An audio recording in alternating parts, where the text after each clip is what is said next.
event in our coronation in Africa. It is a sport and indeed very interesting, as every seed had a role in the game.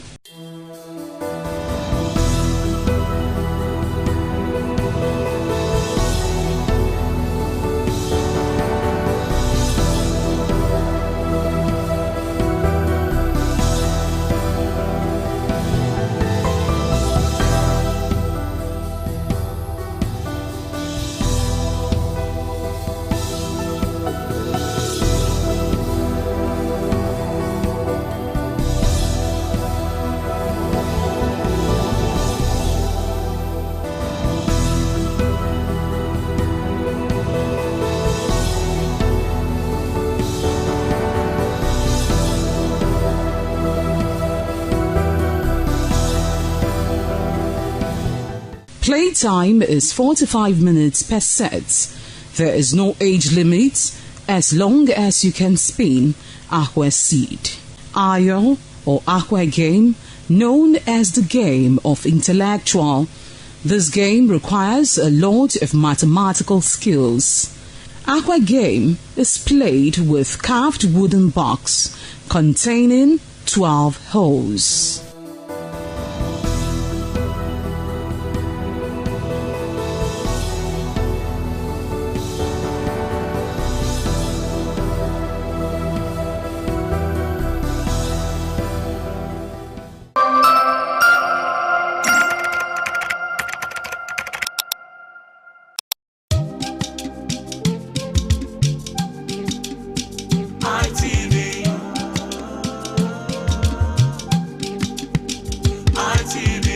ITV, certainly the best.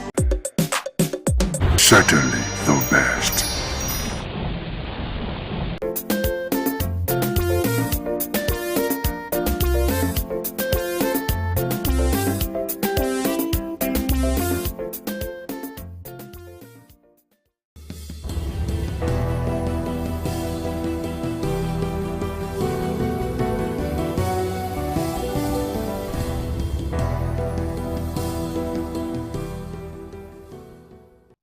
Love, they say it's a beautiful thing. People generally want to love people and be loved in return. And this certainly includes persons with disability.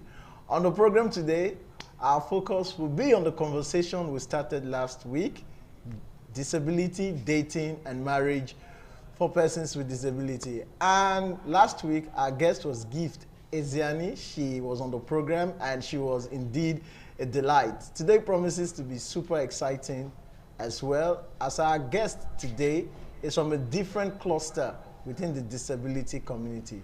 She is a hearing impaired person or a deaf person. She is going to be giving us her perspective about what dating, marriage, the concept of love, what does it mean for a deaf person. Last week, we got a perspective of someone with visual impairment. Today, our perspective will be from the lens of a deaf person. This is how I'd like to welcome you to the program Hitches and Voices on independent television and radio. My name is Kingsley Okoje, and my sign language interpreter for today is Cynthia Godwin. I will go to the show proper, but before we do so, let me quickly introduce my guest properly. Her name is Millicent Ogbodu. She is a staff with the Edo State Civil Service. Millicent, welcome to Hitches and Voices. Thank you. All right, I'll start by asking the very first question.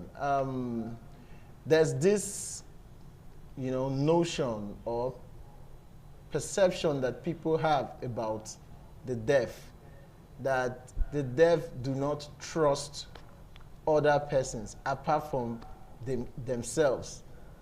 Is that exactly true? Yes, it is true. Yes. Oh, you mean deaf people find it hard to trust other persons who are not deaf? And why so? Why? The response is very, very clear. Because of communication. For example, if a deaf person, for instance, wants to get married to a hearing person, and that person does not understand sign language, how are they going to communicate? People with disability often depend on others to help them.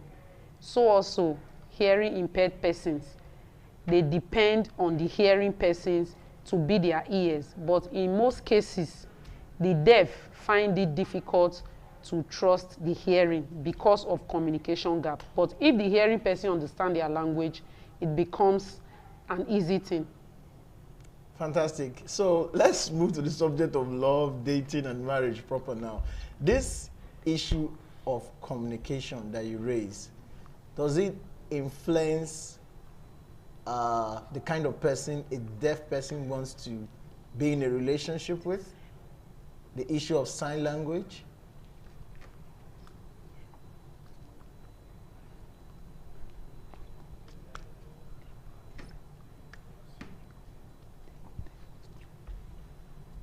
They would prefer, because of that communication gap, a deaf person would always prefer to date a fellow deaf person.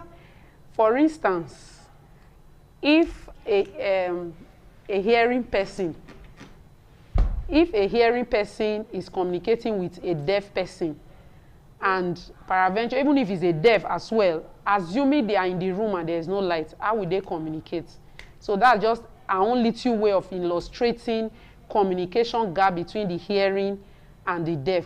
The deaf will always prefer 100% to date.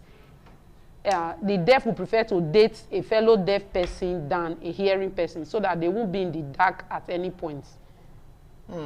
So what if you have someone who is not deaf, who is not hearing impaired, but understands sign language? Would a deaf person want to be in a relationship with that kind of a person?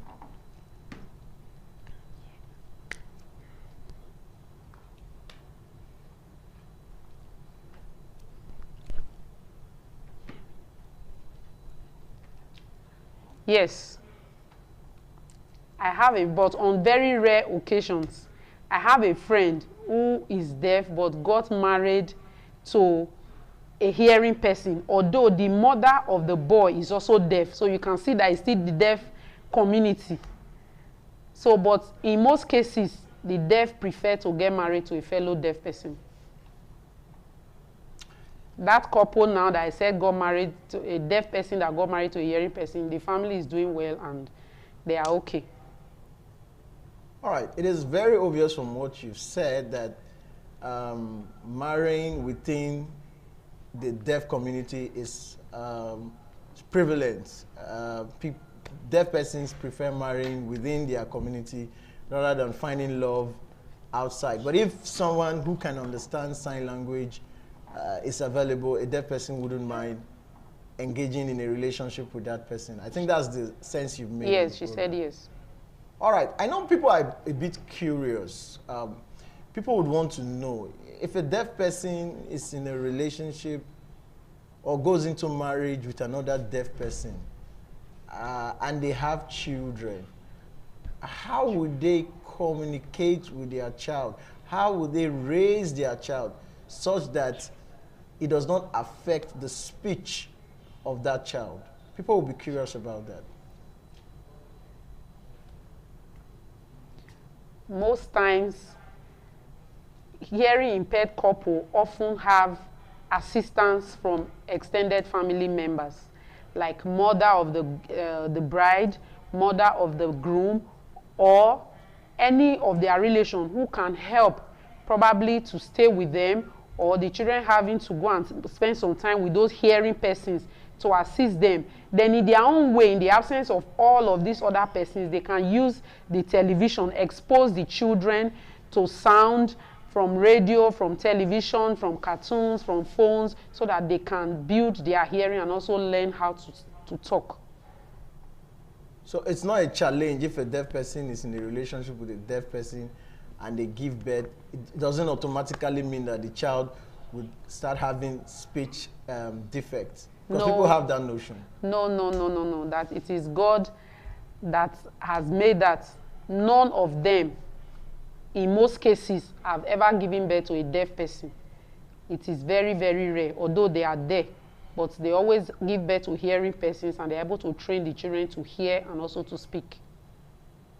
Fantastic. So, as a deaf person, she would have interacted with deaf persons who oftentimes try to find love. What is the most difficult thing they face in trying to find a partner? What are their challenges?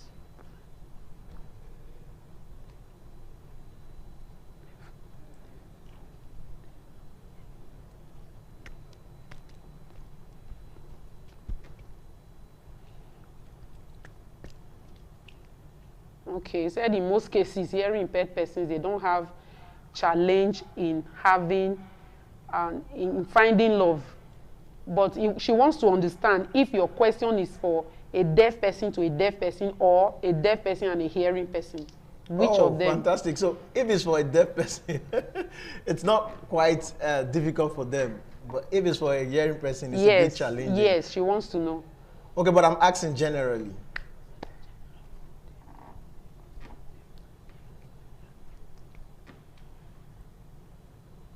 Okay, it is only when it is deaf to a hearing person that they will have challenge because of sign language. But if it is deaf to deaf, they usually don't have challenges. Because of communication gap, there will be a challenge between the hearing person and the deaf person. And the same trust issue that she raised before will also be there. All right. I would like to ask her a personal question. Before she got married, did she have any experience where a hearing person asked her out? And how did she handle that? She said yes. What was that experience like for her? She said she even dated a hearing person before, but it was very, very difficult. I tried to force myself to understand his speech. When he's talking, I tried to lip read, but I mean, it was very frustrating and I wasn't feeling comfortable at all. Sometimes we try to write, but that takes a lot of time and also it spoils my emotions. So I decided that I cannot marry a hearing person.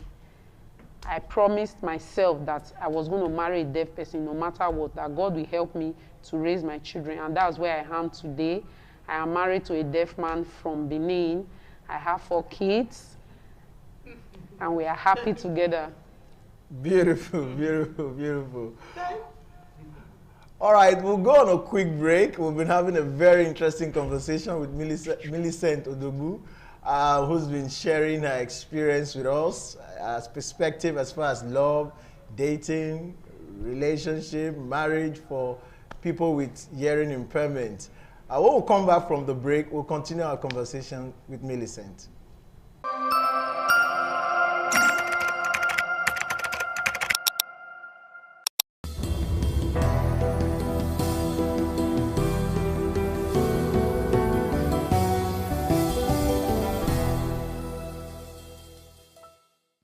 Welcome back from that break. If you've been following the program, you agree with me that we've been having a very exciting conversation with Millicent.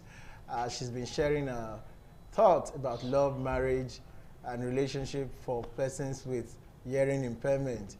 And for me, I've been having a nice time just listening to her. But I would also want to ask her a very important question. As deaf persons, what's your personal experience, or what have you noticed about the interference of other family members in your relationship?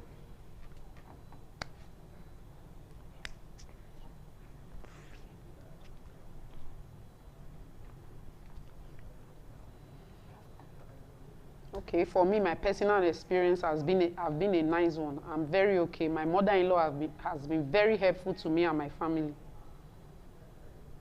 So is it also important that people around you, your family, understand sign language as well?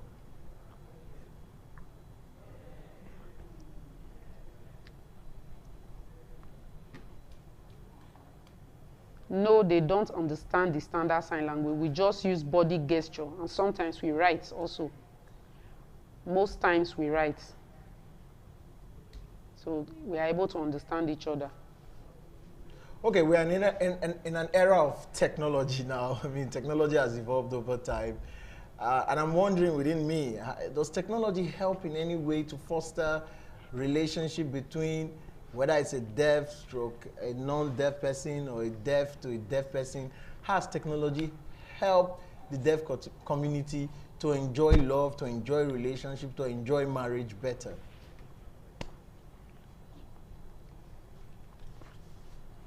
Yes, it has been very helpful. That we're able to use WhatsApp to communicate, we're able to do video calls, and they have been very helpful, exchanging messages and pleasantries through technological gadgets, especially WhatsApp has been very helpful to deaf community. Yes.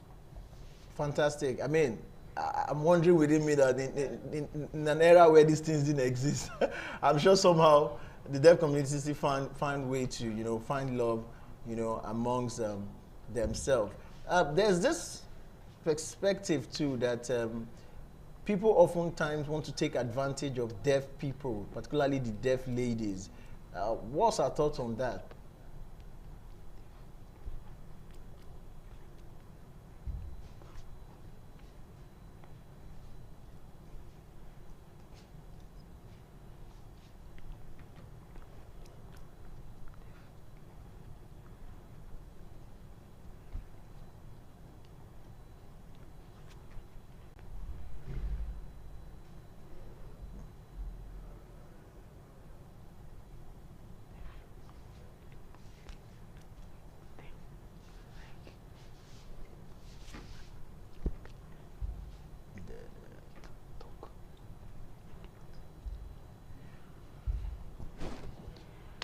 Well, it depends. It depends on the context you are looking at it from. But in most cases, yes, people take undue advantage of them still because of communication gap. Most young deaf ladies cannot communicate with their parents. So whatever that is going on with them, within them, around them, they cannot communicate to their parents and also their loved ones. So communication gap remains the major challenge of persons with hearing impairments. So communication is a big challenge within that community for you know, those with hearing impairment. I mean, yes, it is. If they could communicate effectively, it's obvious people who take advantage of them will not have the opportunity to do so, I guess. Yes. All right, fantastic. I know people are also curious. I mean, and I'm sure she has seen people with hearing impairments marrying people who don't have any form of disability whatsoever. For instance, within the blind cluster, for those who are visually impaired, they feel it's more convenient for them to marry somebody who is without any disability. But I've learned today on the show that for deaf persons, they feel more comfortable marrying someone who is within their cluster, yes, and they feel it's safer for them, you know, that way. Yes. But generally, what misconception does she think people have about deaf people and how they find love and relationship? What's that misconception she thinks people have about them?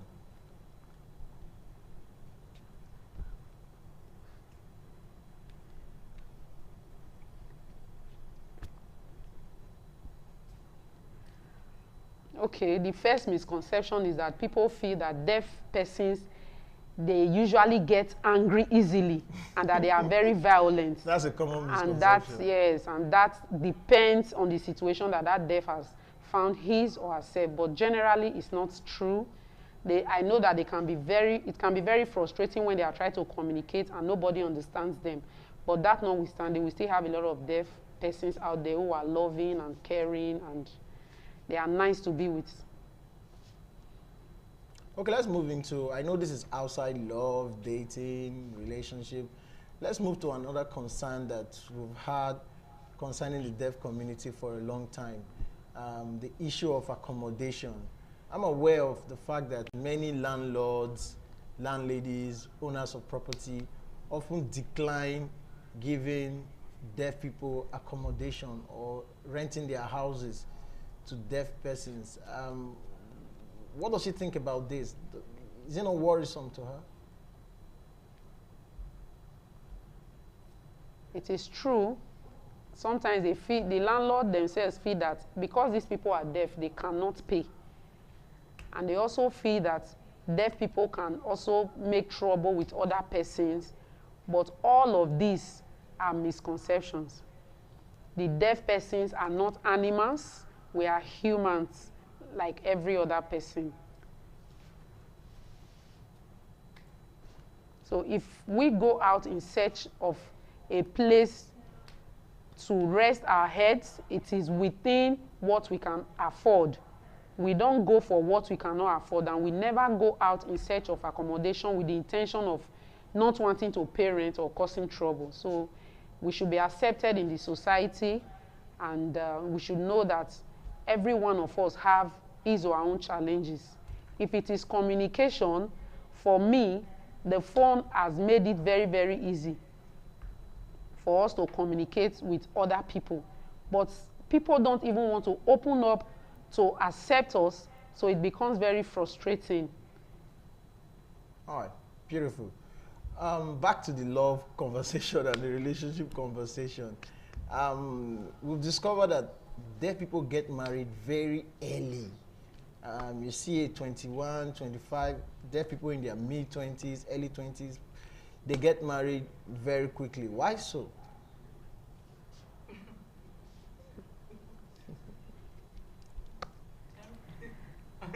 You said the question is quite funny.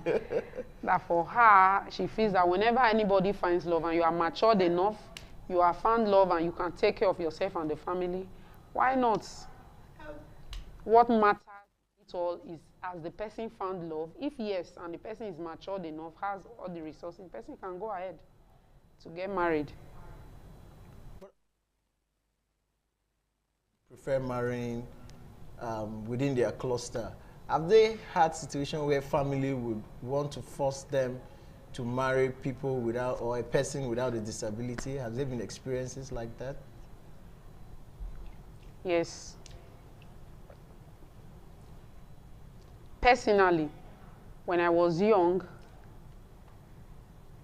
I asked my parents, please, can you allow me to get married to a deaf person? My father said it depends on me. And I asked my father again, do you mean it depends on me means I can marry either a hearing or a deaf person? My father still said, yes, it depends on me.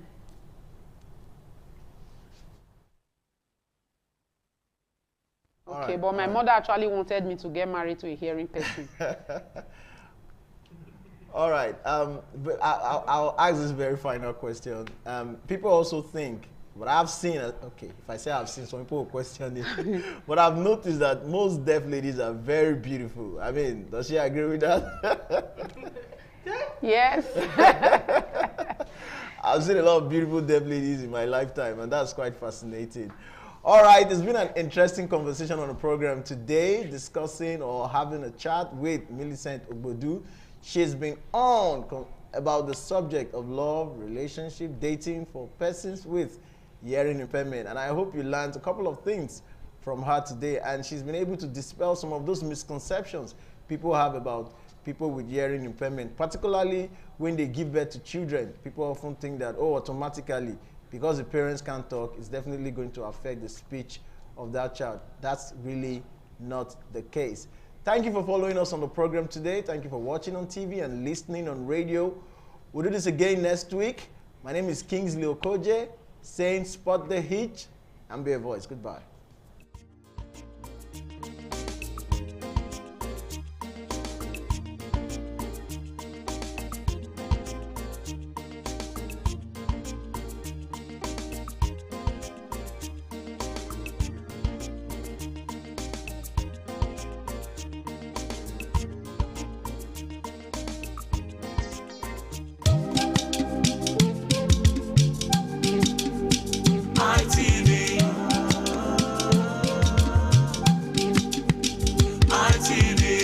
ITV, certainly the best. Certainly the best.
Ojúde aṣáájú abẹ́rẹ́ pé.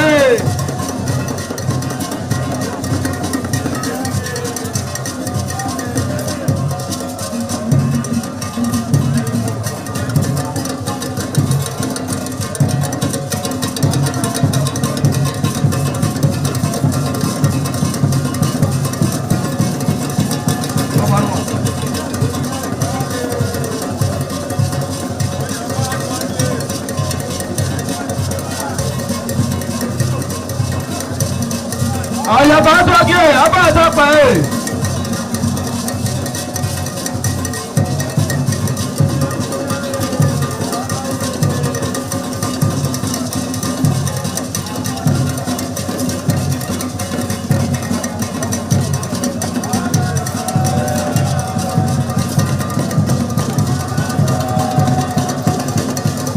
Àlàyé àtọ́jú abẹ́rẹ́ pé.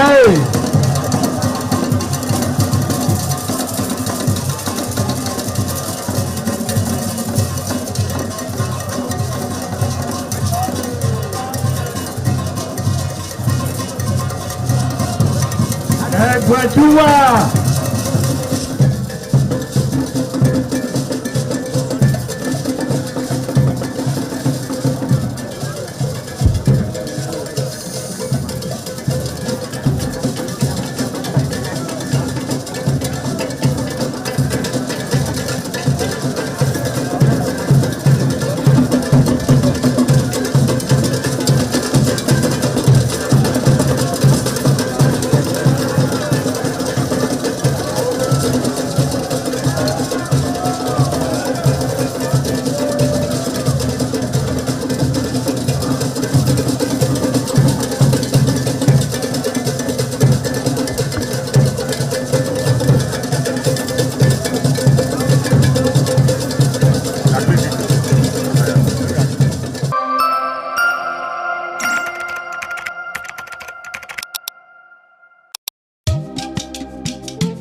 ITV, certainly the best.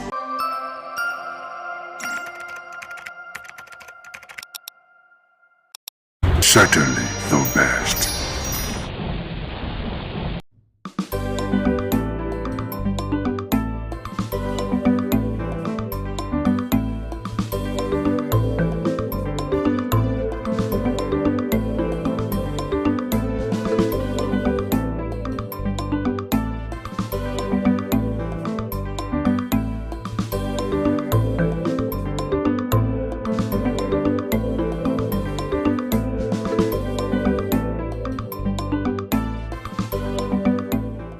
Welcome to the program Youth Perspective on Independent Television. I am your host, Joy Obaisiamo. And as you know, on this special program, we look at societal matters from the youth perspective. And today is no different. Today, we will be looking at, business as a young adult, going into business, navigating the business world and, having to achieve success. I will be having this conversation today with my guest, Ambassador Terry Osemigye. He is the MD CEO of Unbeatable Motors and also the vision bearer of Edo Car Auction. Thank you so much for joining me today. Thank you so much, Joy. How are you today? I'm very well, thank you. All right. All right, let's quickly get into the conversation. Let me know about my viewers. Let's get into that particular, let's just hit the nail on the head. Yeah. What are those traits do you think that, young adults should have before they get into business? Some persons will say that this person is born to be a businessman. Mm-hmm. Is there something like that? Thank you so much for that. Actually, to start up a business as a young man, as a youth, it actually do not require so much. Yes, it don't require so much. First of all, you need to identify the kind of business that you want to do. You need to know exactly what you want to do. And then you also need to have passion for the kind of business that you think you also want to do. When you have all these things... You didn't just start now, right? Yeah. What are those challenges that, personally from your end, what are those challenges that you faced, coming up right now? All right. For me, it's something that I would like to really share. And that's why I'm so glad that you're asking me this question right now. I remember in 2009, when I decided to go into the car business, my challenge was capital.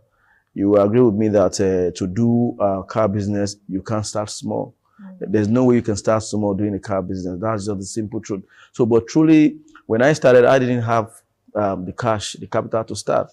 But what I did was that I got engaged with the business and I started learning the business while I was trying to do other little business, like selling of clothes, selling of shoes to my friends, to my family. I started doing that, and that was how I was able to, generate some few amounts of money far back 2009. I think it's about 16 years now.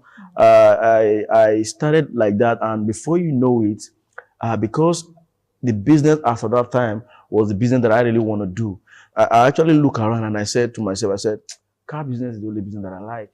But then I didn't have the capital. So I kept on little by little. The thing is, while I was even in the car business, I didn't have money to buy, but because I was already in the business, I was already doing some form of marketing of cars. So I started, getting calls from family and friends. Like a car Yeah, agent. yes, like they wanted to buy from me. They even want to ask me, okay, I saw you posting, can you advise? So that was how I started. And before you know it, these persons will actually want to buy from me. What I do is that I try to get from these people who own this vehicle at that time, and then I sell and then make my own little profit. So that was how I started little by little. And before you know it, I was able to raise some certain amount of money.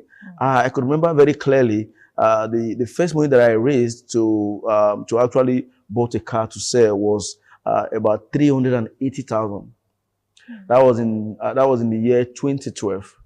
All right. That's a long time. Yes, I raised 380,000, and I was able to look for a particular car to buy, and that was my first car.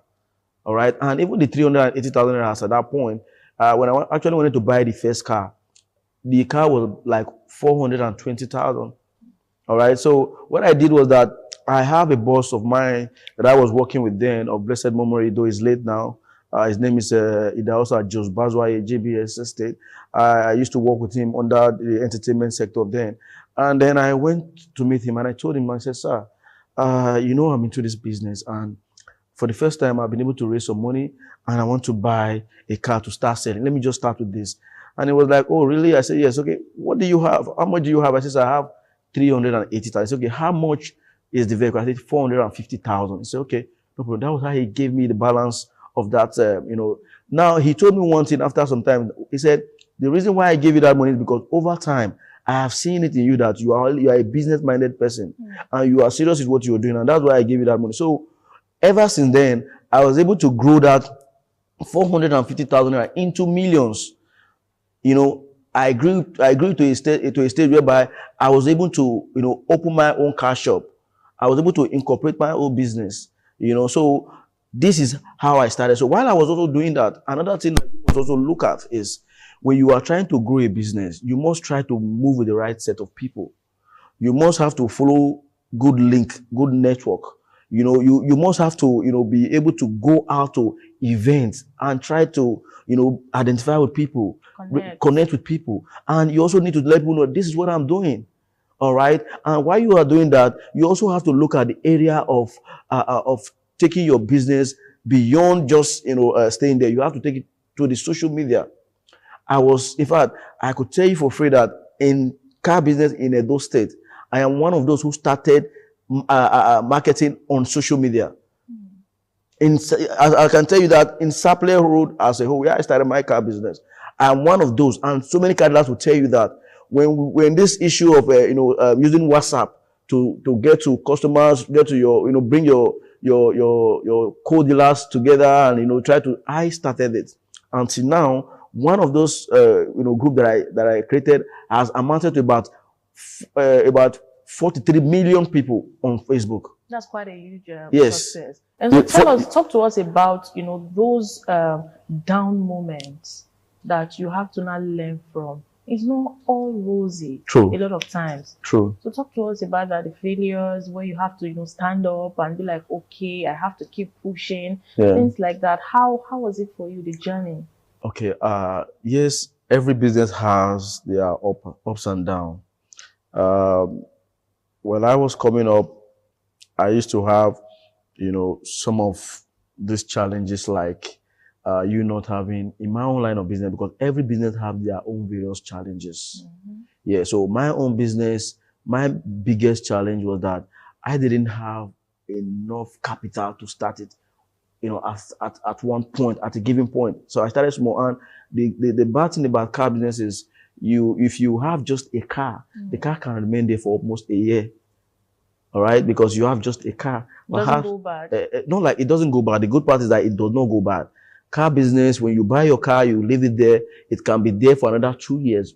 If you want to sell, you can still make that profit that you want to make, even beyond the profit that you have planned to sell before. Wow. All right, but the bad thing is that if you do not have enough capital to be able to have at least 5 cars, that's when you are sure of selling at least once every month. When you have enough cars, you are sure of selling at least once every month. But if you have one car, you can be there for 6 months you've not sold, because perhaps that your car is not the car that people really want at that point.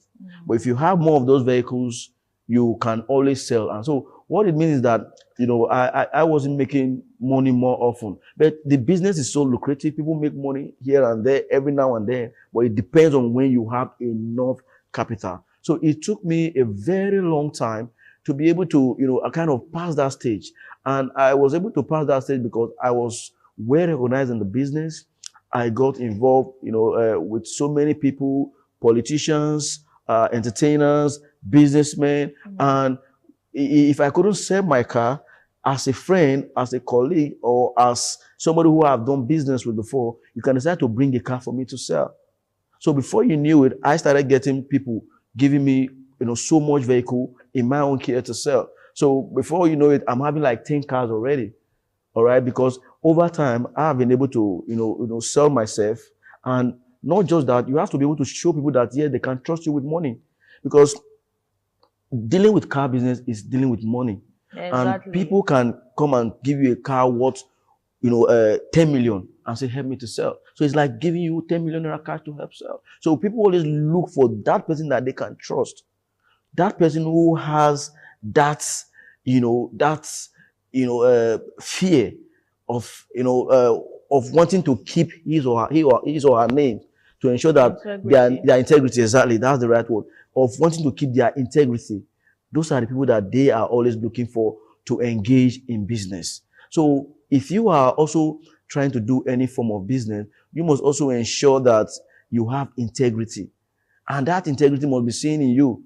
Because people just look at you and they maybe based on the conversation they must have had with you, based on one or two questions they must have asked somebody about you. So they want to know if you really have that integrity before they can do business with you. All right, my viewers, if you have been following us right from the onset of this, program, this perspective, firstly, at some point we've talked about integrity, and we've talked about how you can be able to go into, and today we're talking about business. So you see that, we're just following it step by step, and now integrity is actually coming in again. Yeah. We're going to take a very short break right now. Then when we come back, we'll dig deeper into this discussion. Stay with us.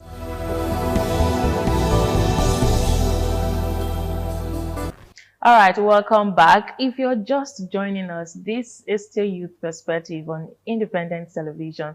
And I still remain your host, Joy Obaisiagbon. And I am with Ambassador Terry, talking about, youth in business, having to achieve success and navigating, the challenges in business.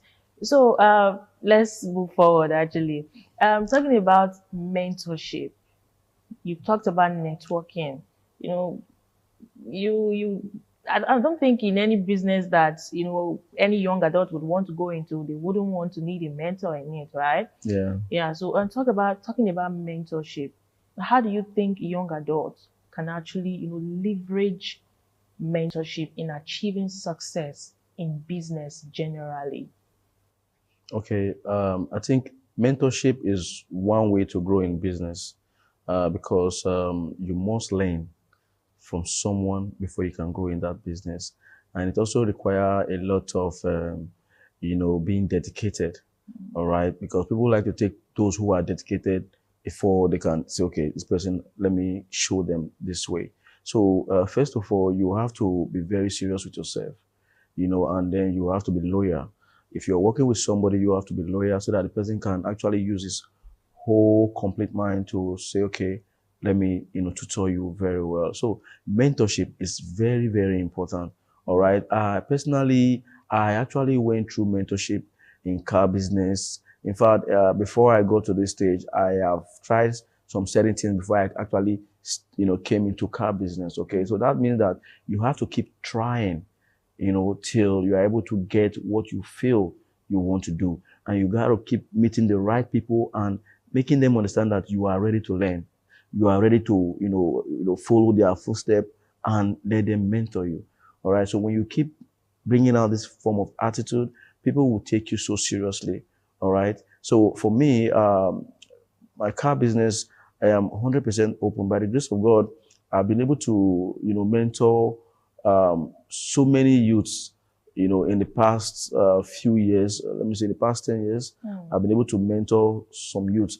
And by the grace of God, one of the first youth I mentored in car business is overseas now, and he's doing very well. And there's no time that he comes to this country that he doesn't, reach out to me. When he's even there, he calls me. And I have so many of them still here in this country that I've been able to also mentor, and they're all doing well. Yeah, you see, the way you talk about this, your car business, you're making it, look as though, I feel like I should, come into it and, Well, of course, it's very lucrative, right? Yeah. Car business is a lucrative business. Another thing is, in car business, even if you don't have money, you can actually be there and you'll be making money. Remember I told you that at a point I started getting people giving me cars, because I was already learning the business, and before they were giving me cars. As a matter of fact, I started getting people giving me cars before I was able to even raise money to buy my car. But let's be very realistic right now. If I'm to come into your car business, right? Yeah. Talking about the agency part of it, can we actually balance that part? Like, because when you talk about the real estate, people will be like, oh, 10%, 5%, 15%, 20%. I even heard right now that some persons are collecting 15%, right? So how does it really work in, your line of business? Okay, fine. Ours is not percentage. It's called commission. Oh. All right. But there's a particular slang that we call it in our business. It's called do my share. All right. It's like saying you are able to do the business, so you have to share. All right. Now, in our business, you get commission based on any car you are able to help sell.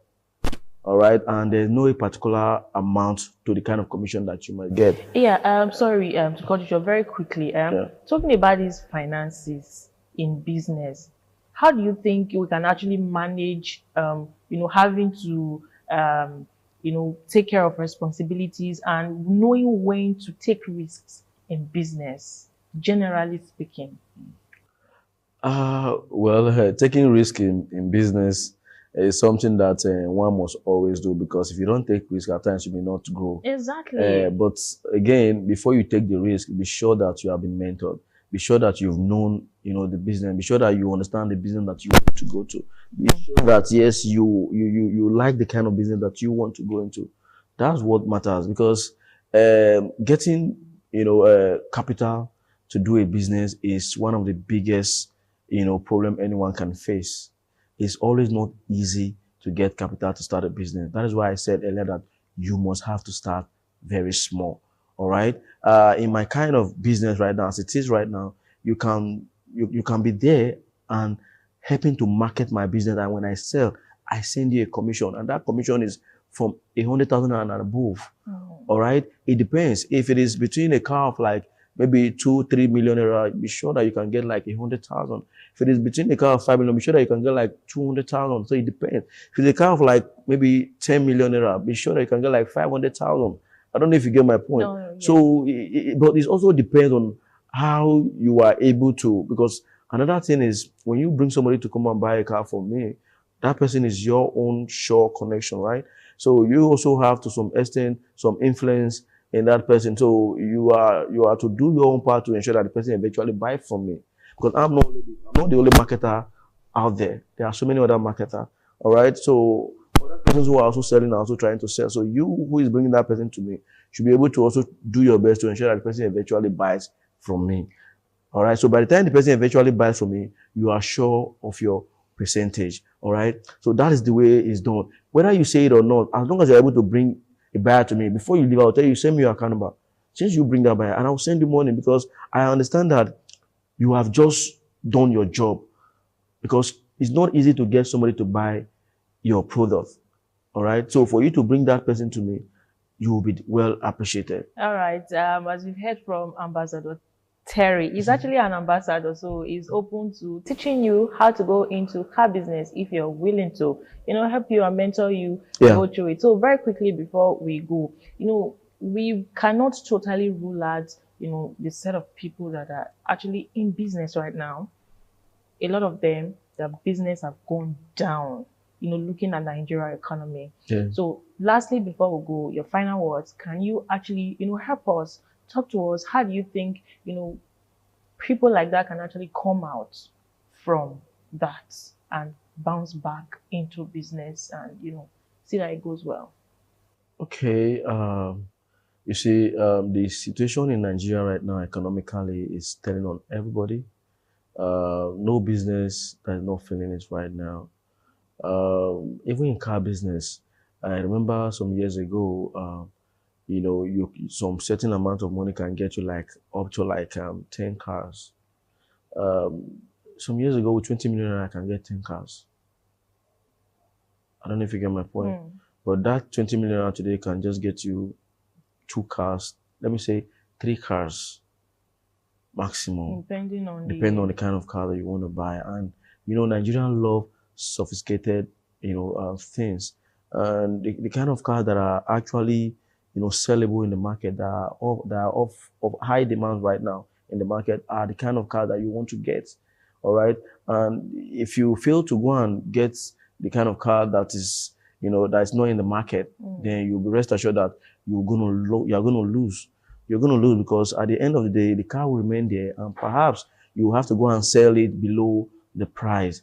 Okay. So I will advise people now, you just have to keep on doing your best. You don't have to stop, because I know some persons who, because of the dollar increments and so many other things that have allowed for the car business to be very high, they actually step up the business. All right. And some persons like myself kept on pushing, even though I know that the money I used to have that I can use to buy 5-10 cars, I cannot buy that car again. But I don't have to just completely go out of business. I have to keep on, doing the business and hoping for the best, hoping that yes, tomorrow I'm able to get a better capital to invest more in my business. So you just have to keep going on. And for the youths out there, let me say this, those youth in Edo State, I am very, very open. If you feel that you want to learn car business, you are sure that you are ready to learn car business, be it a male or a female. I have tutored both male and female in this business before. So if you feel you want to learn it, be free to reach out to me. By the grace of God, I have my own company where I sell my cars. I will put you through. All right. Thank you very much. That's a wonderful one right there. As you've heard from my guest today, keep on pushing. Don't stop. It's not all rosy out there. We understand all businesses face challenges, right? So, thank you so much for joining us today. Until we meet again next week, I'm Joy Obaisiagmo. Bye for now.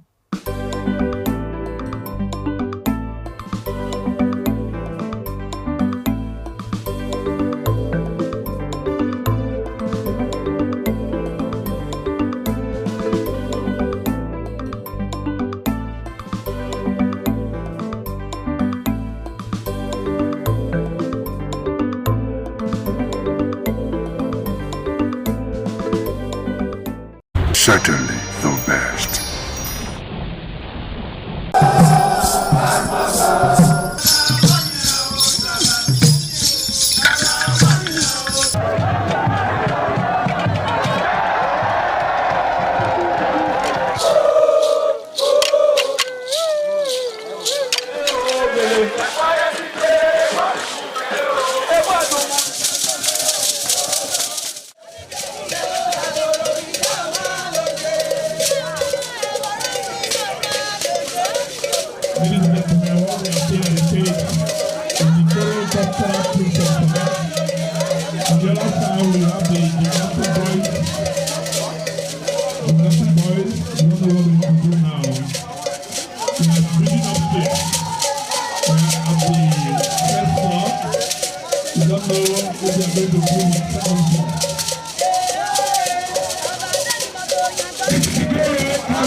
ITV, certainly the best.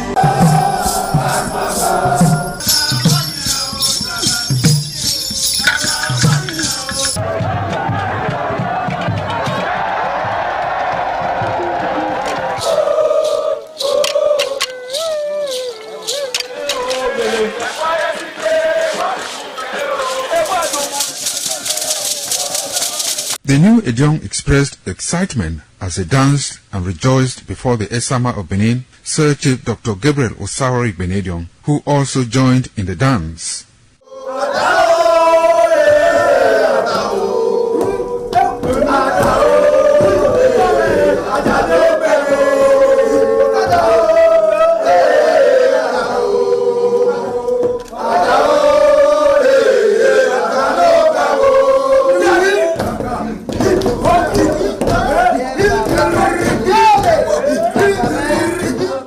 As visiting and paying of homage to various homes of senior elders continued, the initiates spent 7 days performing diverse kinds of rites as required by tradition. They were furnished with rules and regulations regarding their new office as Edion. That I grew up in this community to the point that they have now also chosen me as an elder in this community. It's a thing of great joy.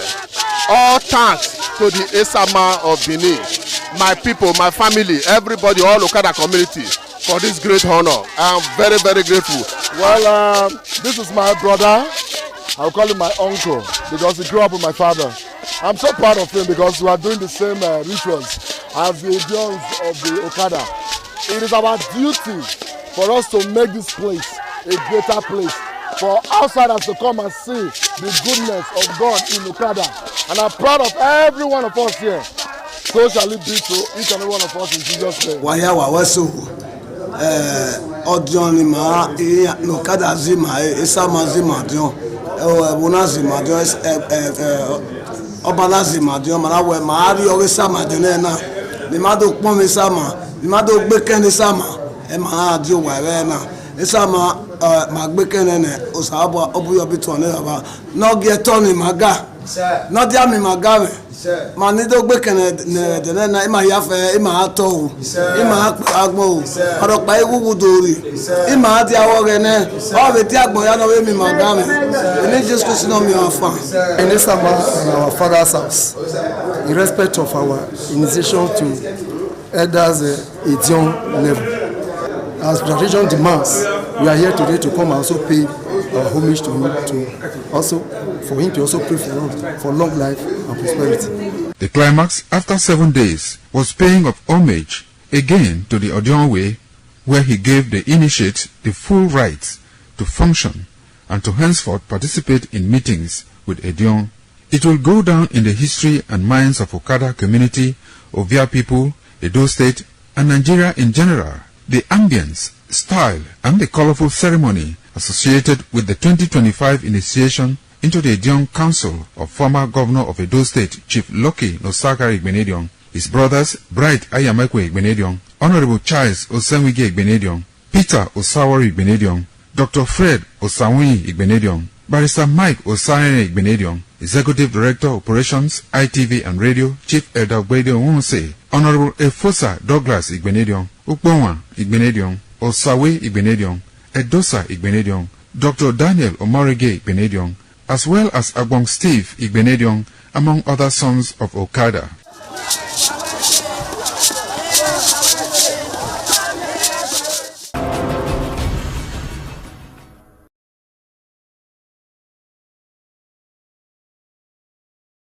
Certainly the best. Certainly the best.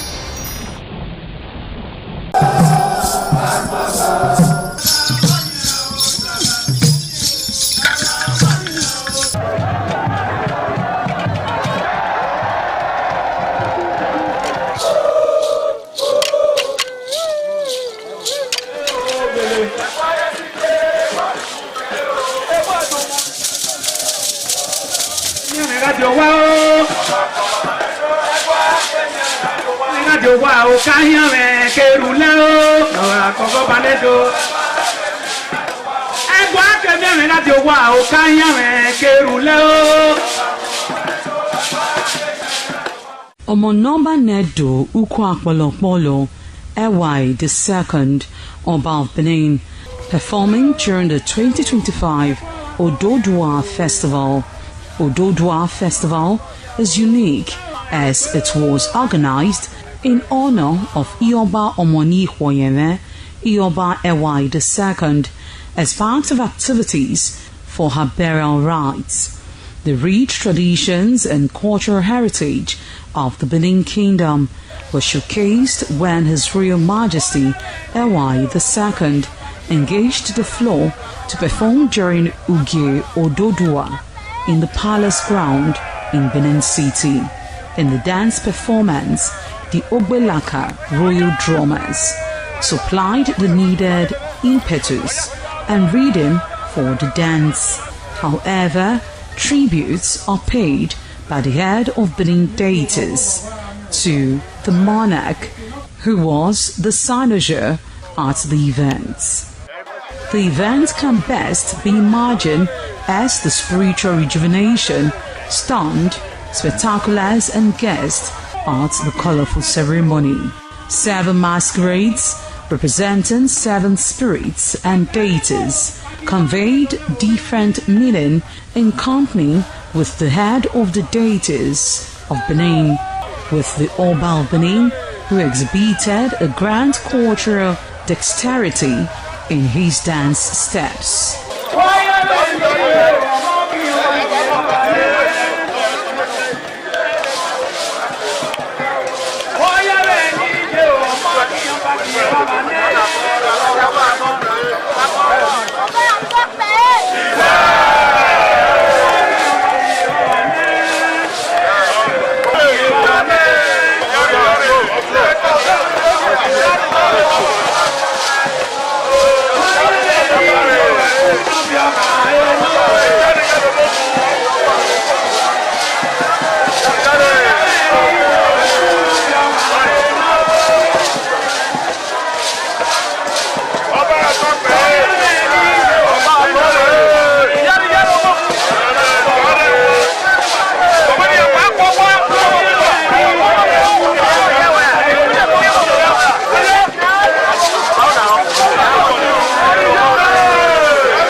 The man went out to bring in thugs to come and beat her. Yeah. In a situation like that, do you think women would have seen that and still want to speak? bully we're talking That's about. what I said. So that's, when they bullied her, now, if she's not bold enough, she will shut up. What is your advice for girls out there that are so desperate to be married? We women, we have to be really intentional about our parenting. If you know a child is being abused, or you see signs, a bruise or a child, it has to be investigated. People barely even breathe when they are going for a shrebi and something. Party. You have to be They smart. can't sit If down. you see where they are dressing them up and dragging on both sides, you cannot breathe. And these women will stay in those events for hours just to keep up with that beauty trend. Is that healthy? That's not healthy. I am Patricia Uremu Gabriels, and we're reaching you live from our Lagos Network studio. Of course, Women in Conversation is a program designed for women to discuss about themselves.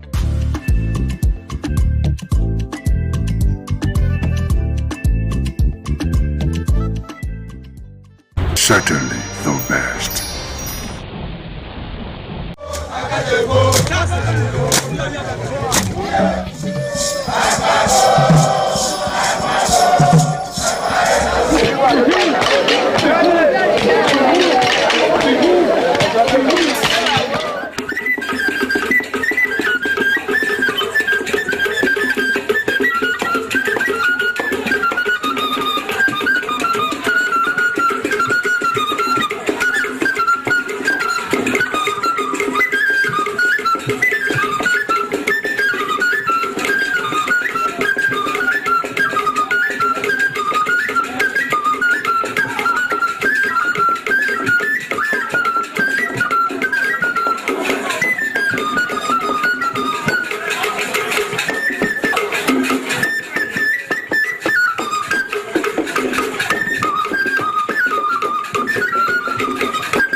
It's sure always an exciting time to have you join us on the program Heritage with yours sincerely, Oloije Oikokai.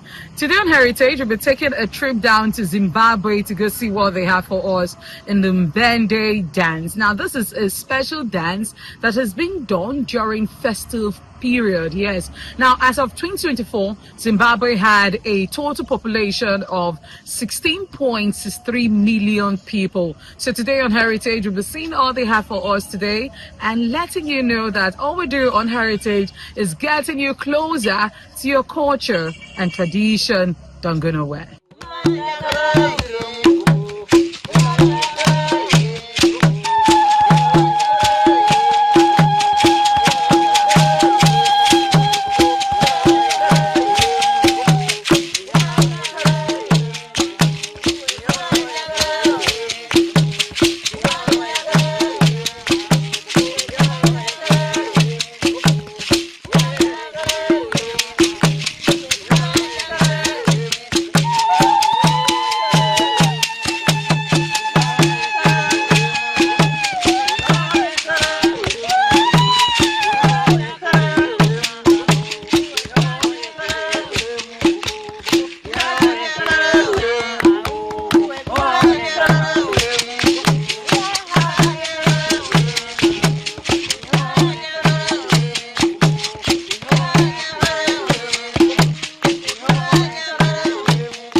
This dance steps is popular among the people of Zimbabwe, and the dance is a traditional aerobatic and sensual dance of the Ziruru Shona people of eastern Zimbabwe, particularly in the Mumewe and Zumba Maramba Pugwe districts.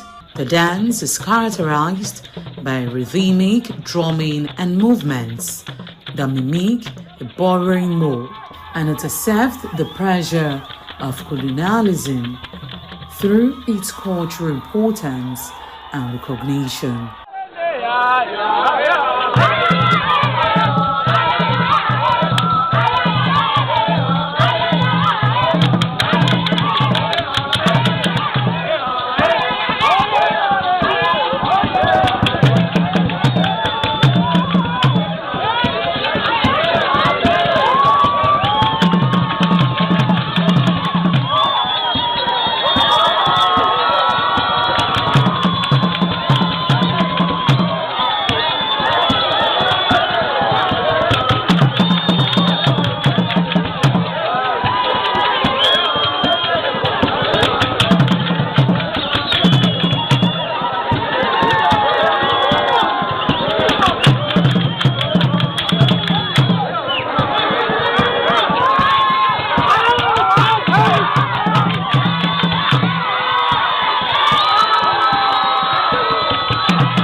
chakula kuma singo.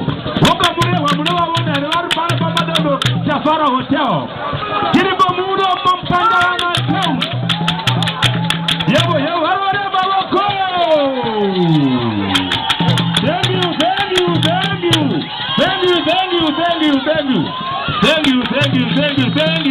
you.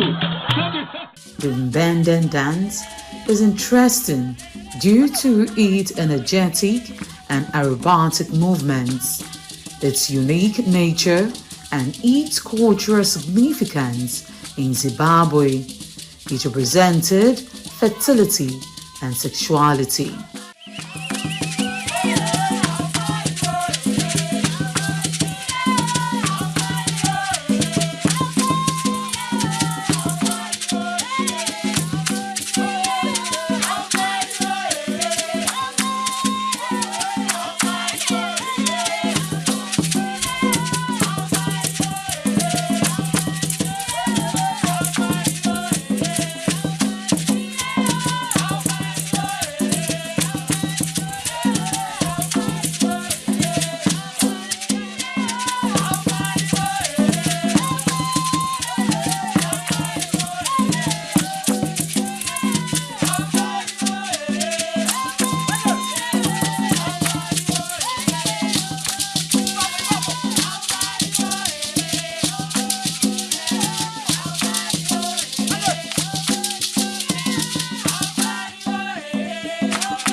The dance features rhythmic movements performed by men and women in unison.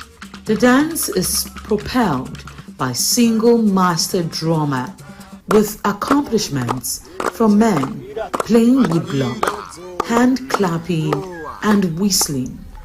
It has been used to document ancient war tactic and the struggle against colonial rule, as authority once banned them from being to rebellion and pride given to men.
Okay, a trip down to Zimbabwe was sure worthwhile. Now you have learned one or two things about Zimbabwean. Now the population, like I did say earlier, at 2024 was 16.63 million people.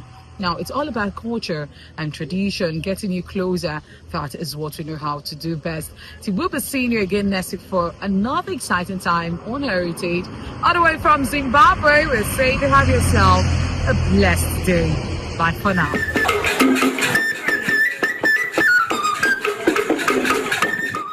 Certainly the best.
ITV, certainly the best.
The man went out to bring in thugs to come and beat her. Yeah. In a situation like that, do you think women would have seen that and still want to speak? Really, we're talking That's about. what I said. So So that's- when they bullied her, Yeah. now, if she's not bold enough, she will shut up. What is your advice for girls out there that are so desperate to be married? We women, we have to be really intentional about our parenting. If you know a child is being abused, or you see signs, a bruise or a child, it has to be investigated. People barely even breathe when they are going for a shrebi and something. Party. You have to be They can't smart. sit If down. you see where they are dressing them up and dragging on both sides, you cannot you cannot breathe. That's what And these matters. women would stay in those events for hours just to keep up with that beauty trend. Is that healthy? That's not healthy. I am Patricia Uremugebros and we're reaching you live from our Lagos Network studio. Of course, Women in Conversation is a program designed for women to discuss about themselves.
Hello there, thank you for joining us on this special interview series on independent television.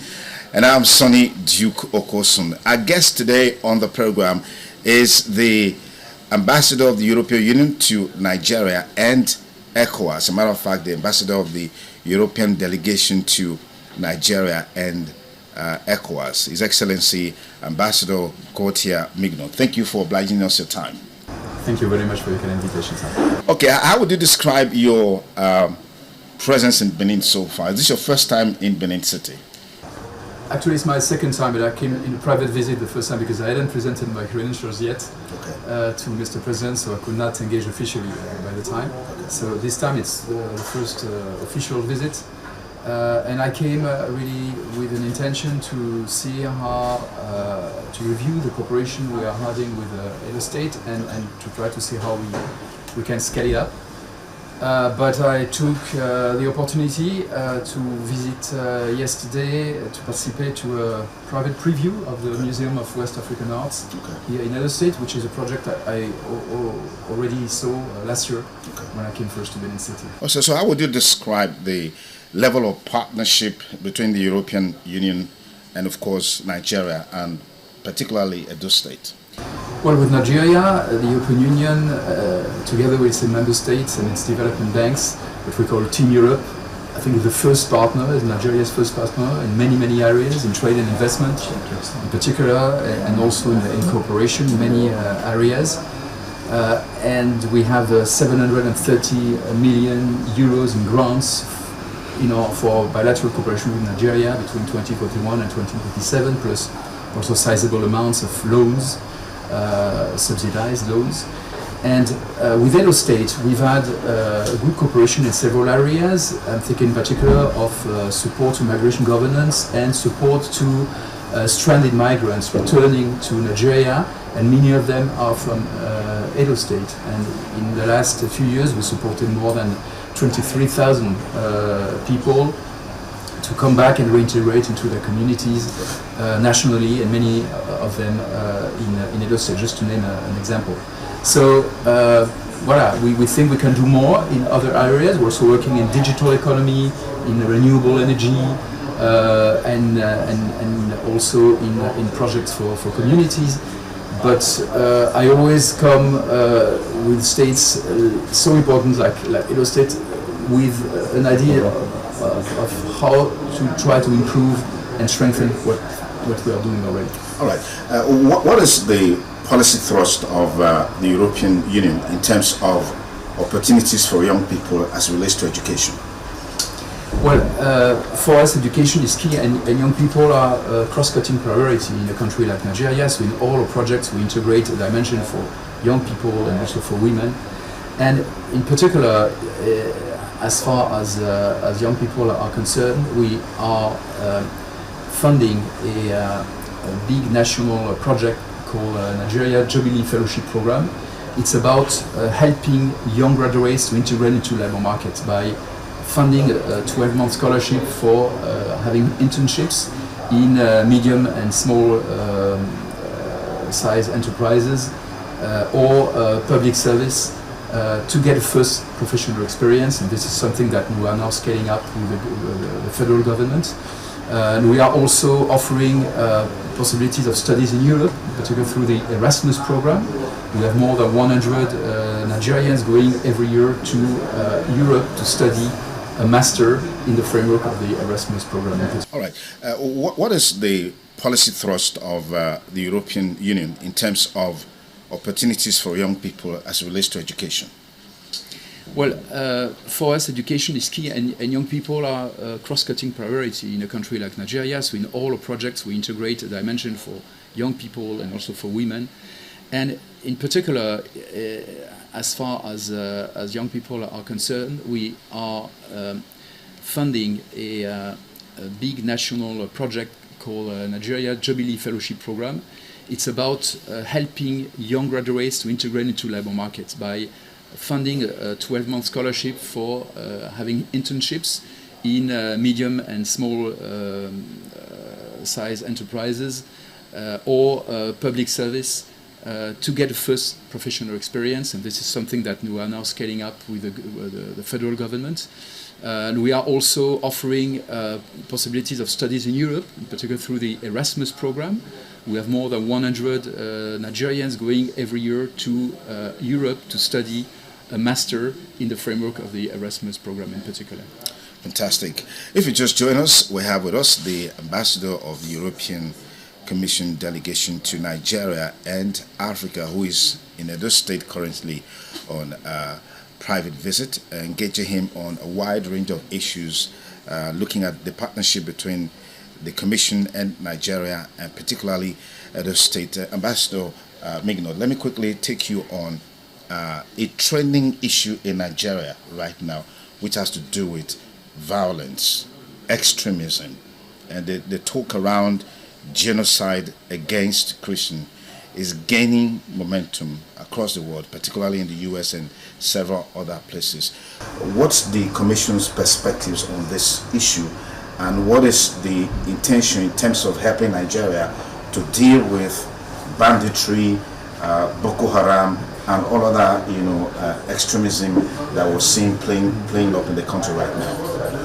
I think it's important not to exaggerate or oversimplify situations which are very complex in Nigeria in terms of violence and insecurity. Of course, it's a big concern for everybody, including for us. We are very much committed with freedom of religion and belief in particular, and of course, any attack against communities or individuals because of their religion must be condemned, unacceptable. But at the same time, we stand in solidarity with Nigeria, with the victims of the attacks, of course, and with the overwhelming majority of Nigerians who are willing to coexist peacefully beyond ethnic or religious differences. And so we stand in solidarity with Nigeria to fight the many drivers of violence and insecurity, and religion is only one of them. And we've been supporting Nigeria for many years through many projects of peace building, of de-radicalization, demobilization of former members of non-state armed groups, for instance. And we are ready to do more. The European Union some 12 years ago received the Nobel Prize for Peace. And so we always feel the necessity to be up to this great distinction that we received, to work on peace building, to work also and strengthen our relationship on security and defense with Nigeria, but in a spirit of partnership and of respect for Nigeria's sovereignty. Fantastic. You're here specifically because of the Museum of West African Arts, MOA, which of course was launched just a few days ago. But what's your take on the current issues surrounding the Museum of West African Arts, particularly against the background of some of the things that happened there, during the inauguration of the center? You were there. I was there. It was not an inauguration of the museum, actually. Okay. It was just a private preview, because the organizer, I think, very wisely decided, as there were some criticisms, to postpone the formal inauguration of the museum. They announced this already a few days ago. And so yesterday was just a private preview for partners, friends, diplomats like myself and other European ambassadors. The EU has no direct involvement in this project. We are not funding this project. We might do it in the future because we want to partner more with museums and cultural institutions in West Africa and Nigeria, but we have no direct involvement so far. So I came here really to see the advancement of this very wonderful project I discovered last year when I came first, which is a great opportunity for Edo State, for Nigeria, and for West Africa. It's a West African museum. It's not about only Benin or Edo State or Nigeria even. It's West African. And I must say that the experience that we had yesterday was quite unpleasant and deplorable, because this private event on a private property was disrupted by so-called protesters who came in, allowed by the police, because there was security all around, but they left them in. And they disrupted the whole event. So it's exactly how you scale off. You scale off investors and development partners coming in good faith, to partner with your with your community. And Germany, for instance, has invested 8.5 million euros in this project. If now they see that this project cannot operate normally, I mean, the conclusions will be quite clear, not only for Germany, but for all European stakeholders. Fantastic. Let's look at a general issue that relates to the involvement of the Western world in Africa in terms of development, in terms of partnership, in terms of insecurity. Talking about partnership, we're seeing, the European Union, for example, always disposed to giving loans to African countries, Nigeria inclusive. The perspective of these loans being a trap for developing countries, underdeveloped countries. What are your thoughts? What's the Commission perspectives on this? Well, this is a trap where we felt collectively, the lenders and our African partners 30 years ago, and we had at the time to pardon part of this debt, to do a whole work to get out of this situation. So now, through, in particular, our new cooperation strategy, which is called the Global Gateway Strategy, we are very attentive not to fall again into this trap. So we limit the level of indebtedness of partner countries. We give subsidized loans.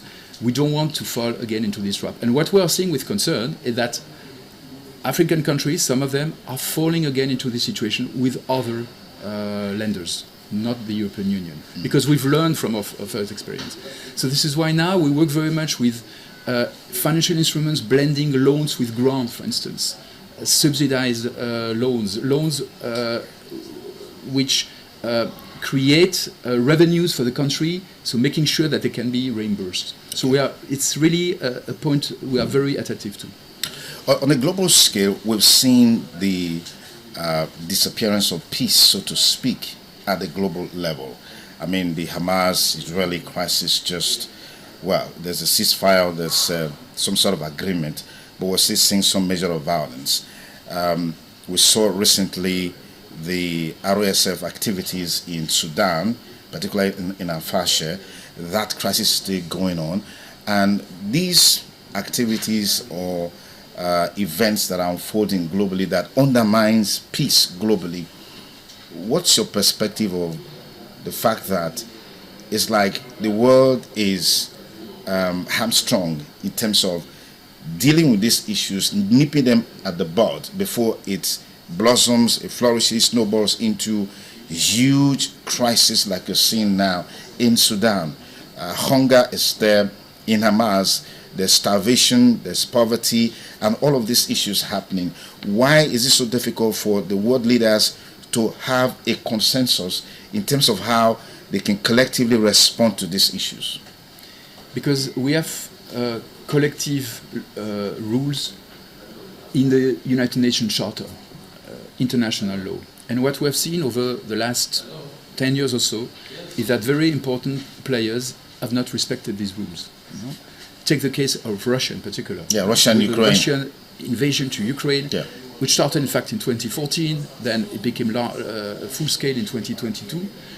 Then we, each from a permanent member of the Security Council, a country which is supposed to be a guarantor of these rules, then it shows that everybody can do anything and violates international law without punishment. And so this is why it's so important, and that is why the European Union insisted so much that all countries in the world had to condemn the Russian invasion to Ukraine.